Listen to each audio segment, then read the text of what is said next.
তো আমরা আজকে চলে গিয়েছিলাম ঘরে কিছু জিনিসপত্র কেনার জন্য। এই যে এগুলো হলো গিয়ে 180 টাকার কাপ। তো আমি একটাই কাপ নিয়েছিলাম। আর এখানে লেখা রয়েছে যে অনুগ্রহপূর্বক কোনো জিনিসে হাত দিবেন না, কিন্তু আমার কেন জানি এইসব জিনিসে হাত দিতে মন চায়। তারপরে অন্য পাশে যাওয়ার পর দেখে এই সুন্দর সুন্দর হাঁড়ি কড়াই রাখা। তো একটা জিনিসের দিকে চোখ পড়লো যেটার দাম 1680 টাকা। আমার নানিরা দেখতাম 80 টাকার কড়াইতে পিঠা বানাইতো, কিন্তু এগুলোর দাম এত।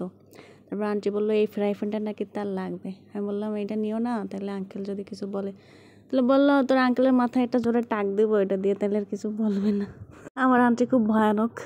আমি দেখতেছিলাম ওইখানে হামান দিস্তা, আর সে দেখতেছিল এই প্লেট। আমি বলছি এত বড় প্লেট নিয়ে কী করবা? বলে তোর আঙ্কেলরা এতে খাইতে দেবো অনেকগুলো পদের তরকারি রান্না করে। আমি বলছি না, এটা খুব ওজন, তুমি জাগাইতে পারবো না, এখনই 2 হাত দিয়ে ধরে আসো, ধুইতে গেলে 4 হাত লাগবো। বলে না, এইটাই নিতে হবে। তা আমি অনেক বুঝাই সুঝাই অন্য পাশে নিয়ে আসলাম।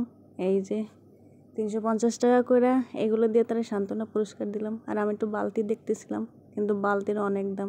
তার থেকে ওই পাশের ওই 1600 টাকার জিনিসপত্রগুলো অনেক ভালো।